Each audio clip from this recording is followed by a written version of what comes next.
pagi Bu Darmi. Ini kan kita sudah satu semester ya kan. Kalau untuk awal ini baru satu semester ya kan. Selama tahun ajaran baru ini kita masih semester 1 dan kita menempati tempat tugas yang baru dari kelas berapa kemarin, kelas 1 ya kan, sampai kelas 2. Ibu Darmi kami tugaskan di kelas 2 untuk mendampingi anak dari kelas 1. Adakah kendala-kendala yang dihadapi di dalam membelajarkan anak? Ya, pasti ada, Pak. Pasti ada. Ada, apalagi tingkat fase 1, 2 itu kan masih fase A yang masih anak-anak itu kan masih namanya anak-anak itu belum sifatnya masih anak-anak banget gitu masih. Artinya bermain sambil belajar sambil bermain. Kalau serius layaknya orang dewasa itu belum bisa Ya, karena memang fase perkembangannya itu anak-anak itu dalam masa bermain ya kan. Nah, kemudian dari tugas kelas 1 mendampingi anak, ini perasaan ibu selama membelajarkan anak dalam arti lebih leluasa atau tertekan di dalam hal proses pembelajaran. Adakah kendala-kendala yang perasaan itu? Maksudnya dibandingkan dengan kelas-kelas tinggi Mas ya? Kalau saya pribadi ya. Saya selaku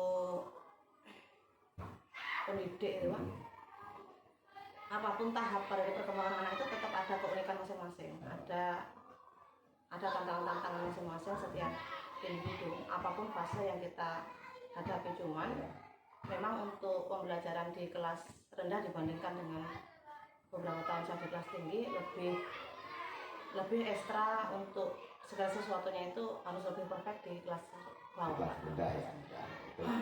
Tantangannya lebih besar. Karena di samping kita juga pendekatan pedagogik ke anak-anak itu kita harus paham, karakter anak-anak kita juga harus paham. Kita juga menempatkan diri itu tidak harus selalu menjadi orang dewasa gitu. Kadang kita juga harus menjadi teman, kadang harus bisa menjadi ibu-ibu mereka gitu. Cuman dalam menerapkan kedisiplinan dan aturan-aturan itu tidak semudah kita menerapkan di kelas tinggi. Karena namanya anak-anak itu konsep berpikirnya itu masih harus real, nyata, harus memang betul-betul dicontohkan oleh figur kita selaku seorang guru. Berarti guru selaku panutan ya kan? Cuman bagi saya pribadi tidak jadi masalah. Artinya sebagai pendidik ditempatkan di kelas bawah, di kelas tinggi juga, apapun itu resikonya pun tantangannya ya tetap kita harus jalani. Artinya justru kita akan semakin paham perkembangan anak didik di kelas rendah itu bagaimana, tahapan selanjutnya di kelas tinggi itu bagaimana, kita akan paham. Tapi kalau kita di kelas tinggi terus atau kita di kelas bawah terus, kita nggak bakal memahami perkembangan anak didik itu seperti apa secara keseluruhannya. Berarti selama ini sudah ini merasa ya, kalau saya sih enjoy aja. Enjoy artinya dalam setiap saya mengajar itu ya saya menikmati artinya semampu saya, sebisa saya menempatkan diri sesuai dengan kondisi dan situasi yang ada di kelas saya. Alhamdulillah semuanya itu demi tugas ya Bu Darmi ya. Karena memang itu juga mendidik kita akan selalu belajar itu motivasinya seperti itu. Alhamdulillah kalau menjadi sebuah kesadaran memang seperti itu. Jadi kami pun memberikan tugas juga merasa lega. Untuk perkembangan anak, adakah kendala-kendala di dalam pembelajaran? Untuk perkembangan anak, karena saya memegang di kelas 1 dan di kelas 2 saya juga memegang kembali anak tersebut. Ya saya pribadi selaku wali kelas itu perkembangannya ya cukup bagus, cukup signifikan. Cuman memang namanya karakter anak itu udah ada beberapa, setiap kelas itu ada beberapa dari anak itu yang memang kadang-kadang di luar dari harapan kita itu ada, cuman itu tidak menjadi masalah. Artinya kita juga semua memahami bahwasanya anak itu ada yang berkembang secara cepat, ada yang lambat, dan memang harus disitulah fungsinya guru itu untuk membimbing, untuk selalu sabar. Artinya tidak semua anak itu, jangan ditempatkan anak itu layaknya kita gitu. Artinya latar belakang dari keluarga juga mempengaruhi sangat, bimbingan orang tua juga mempengaruhi sangat, itu harus kita pahami di situ. Jadi kalau masalah perkembangannya seperti apa, alhamdulillah Pak, alhamdulillah dari 17 anak yang saya ampuh, ada 2 yang memang belum, artinya yang semuanya udah, yang lainnya udah bisa membaca, ada 2 yang masih terkendala, masih mengejar. Tapi insya Allah pelan-pelan saya berusaha untuk bisa istilahnya perlahan untuk melatih mereka untuk bisa. Jadi di kelas 2 masih ada beberapa yang belum bisa membaca. 2 atau 3. 2 atau 3 anak. Nah, kalau menurut Bu Darmi itu yang 2 itu sumber masalahnya dari mana anak belum bisa membaca?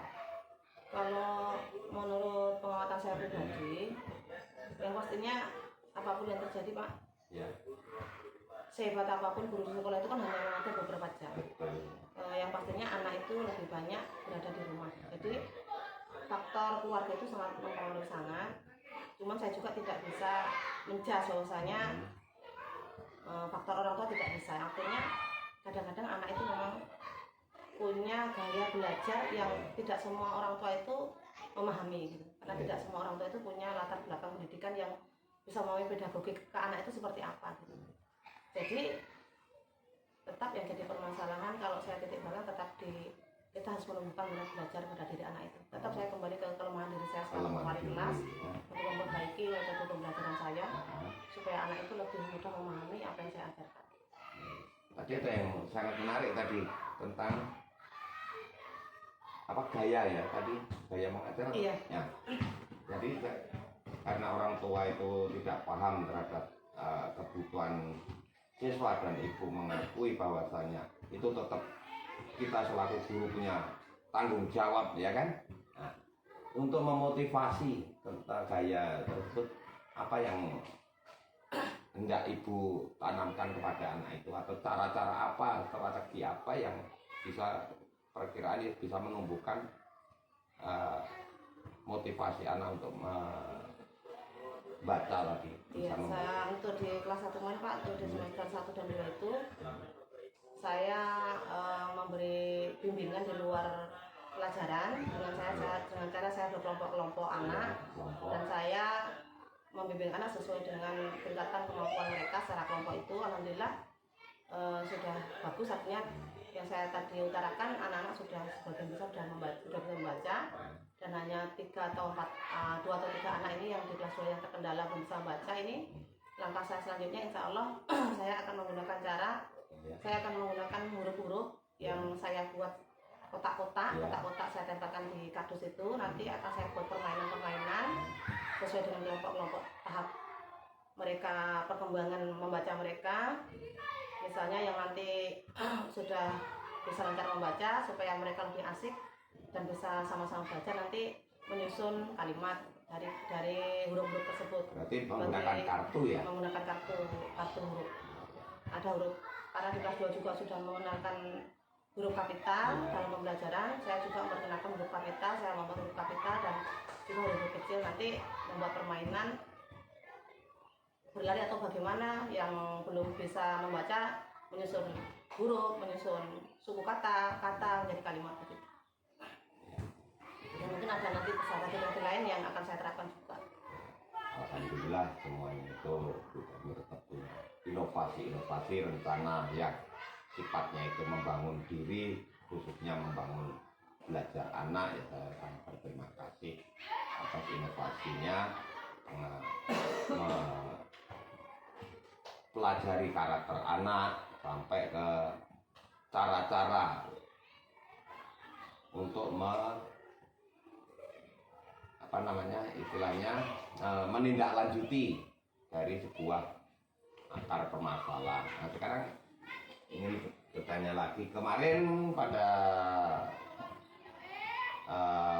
kinerja kita semua telah menerapkan disiplin positif. Nah, dalam hal disiplin positif itu, adakah pengaruhnya terhadap sebuah hasil belajar di kelas ibu? Ya pasti berpengaruh Pak. Itu saling keterkaitan. Ya. Karena yang namanya pendidik itu Pak, kita tidak hanya bertugas mengajarkan sebuah ilmu atau mentransfer ilmu dari kita ke peserta didik. Yang pastinya disiplin positif atau keteraturan kelas atau yang masuk dalam hal yang berkaitan dengan pembelajaran di kelas itu termasuk salah satu pola didik dari pendidik tersebut. Jadi nilai-nilai moral, nilai-nilai kedisiplinan, nilai-nilai akhlak, perilaku itu termasuk dalam disiplin positif itu tetap kita ajarkan. Di samping kita juga harus mengajarkan materi-materi yang harus kita sampaikan ke murid, tapi justru itu yang betul-betul harus kita tanamkan perlahan-lahan, dimulai dari fase A sampai fase selanjutnya. Cuman untuk hasilnya itu Pak, untuk masalah hasilnya tadi tidak bisa kita langsung, artinya hari itu kita menerapkan disiplin, hari itu dan detik itu juga anak-anak patuh dan besok tidak diulangi lagi, tidak bisa seperti itu. Yang namanya sifat anak-anak itu selalu harus kita jangan bosan untuk selalu mengingatkan bahwasanya hari ini kita terapkan disiplin, mungkin hari ini mereka masih ingat, tapi besok kita tetap harus selalu untuk tak bosan untuk selalu mengingatkan, dan akhirnya nanti tujuan akhir daripada penerapan itu adalah outputnya Pak. Outputnya saat anak-anak nanti sudah dewasa, saat anak nanti sudah terjun di masyarakat, akan tertanam disiplin-disiplin atau karakter-karakter yang diterapkan oleh bapak ibu gurunya saat mereka di sekolah. Jadi sebagai pendidik saya sendiri tidak pernah pesimis dengan peserta didik saya. Saya yakin kalau memang saya mengajarkan hal baik, mungkin saya tidak bisa menuai hal baik itu sekarang Pak. Cuma saya yakin hal baik yang saya tanamkan itu dari salah satu atau dua atau tiga orang murid pasti akan meresap dalam hati mereka, akan meresap di otak mereka, dan suatu hari nanti akan mereka terapkan dalam kehidupan mereka sehari. Itu yang keyakinan saya sebagai pendidik. Jadi saya itu dalam mengajar tuh Pak, saya itu tulus, artinya saya nggak pernah merasa anak didik saya itu bodoh. Semua anak didik saya itu punya kemampuan, punya potensi, punya kompetensi, yang mana tugas guru itulah membina, mendidik, membimbing, dan hasilnya tidak akan kita bisa hasilkan sekarang. Kalau mungkin setiap akhir tahun itu ada yang namanya pembagian rapot, ranking 1, ranking 2, itu kalau bagi saya pribadi selaku pendidik itu belum output Pak. Itu belum output. Itu namanya kepintaran akademis itu kan hanya kepintaran tertulis. Kepintaran tertulis yang sifatnya itu bisa subjektif, bisa juga objektif. Tapi kalau saya pribadi selaku pendidik itu yang namanya output yang namanya output atau hasil akhir dari didikan kita selaku pendidik itu saat mereka sudah dewasa, saat mereka sudah kembali ke masyarakat, apa kepribadian yang bagaimana yang kita hasilkan selaku pendidik itu. Jadi yang namanya pendidik itu dikatakan sepanjang hayat, artinya fase itu tidak akan berhenti. Anak untuk terus belajar dari SD, SMP, SMA itu saling keterkaitan. Artinya mungkin saya selaku guru SD yang di kelas 1 dan 2 ini mungkin belum bisa melihat hasil akhir daripada anak saya, tapi saya tetap berharap anak-anak didik saya kelak menjadi anak-anak yang bisa membanggakan bagi keluarganya, terutama bangsa Indonesia.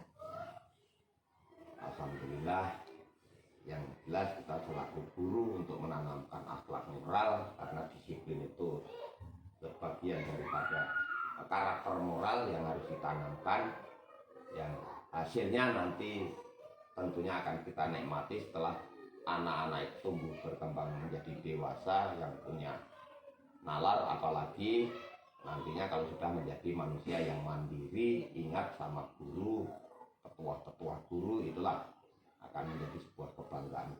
Itu yang paling tujuan utama kita memang seperti itu. Kita mendidik bukan mengharapkan sebatas hasil sekarang, tetapi yang kita harapkan adalah perilaku moral untuk disiplin positif. Nah sekarang dalam hal disiplin positif tadi, keterkaitannya dengan hasil belajar siswa, apakah ada pengaruh signifikan? Misalnya anak ini kita tanamkan disiplin begini, terus hasilnya anak sangat berketatan sekali. Contoh dalam kesepakatan atau disiplin positif yang saya tanamkan di kelas itu, salah satunya saya menerapkan kesepakatan kelas. Contoh, salah satu kesepakatan kelas yang kami sepakati adalah fokus saat pembelajaran. jika anak fokus dalam pembelajaran, artinya fokus. Dengan anak yang tidak fokus, yang tidak menaati kedisiplinan atau keteraturan atau kesepakatan yang sudah kami sepakati bersama, tentu akan sangat berbeda hasilnya, Pak. Karena saya juga sudah membuktikan selaku pendidik, walaupun pada dasarnya bermain sambil belajar, belajar sambil bermain, ataupun kurikulum Merdeka itu sudah menerapkan bahwasanya kita guru hanya sebagai fasilitator dan sebagainya, teori-teori yang sudah kita pelajari, tapi pada kenyataannya tetap yang namanya di kelas itu harus tetap ada aturan, harus tetap ada kesepakatan yang disepakati supayanya untuk kita itu lebih bisa memanage atau mengelola kelas itu dengan baik. Di samping guru juga harus punya beban untuk mendidik dan melatih, tadi juga akan punya beban untuk mentransfer ilmu, supaya ilmu yang kita transfer itu sampai kepada murid. Salah satu kesepakatan yang kita sepakati adalah fokus terhadap pembelajaran. Jadi anak yang fokus, yang memperhatikan, dengan anak yang ribut atau bermain-main atau ngobrol atau malah berkelahi dengan temannya di kelas, tentu hasil akhir daripada setiap hasil akhir pembelajaran itu sangat berbeda, Pak. Artinya anak yang fokus, yang menaati disiplin dari keteraturan yang disepakati itu, hasilnya akan lebih bagus 100, 90 daripada anak yang lengah atau banyak bermain di kelas tadi. Itu salah satu contohnya. Kedua contoh kesepakatan yang kami sepakati adalah menjaga kebersihan lingkungan sekolah termasuk kelas begitu. Itu juga sangat berpengaruh sekali.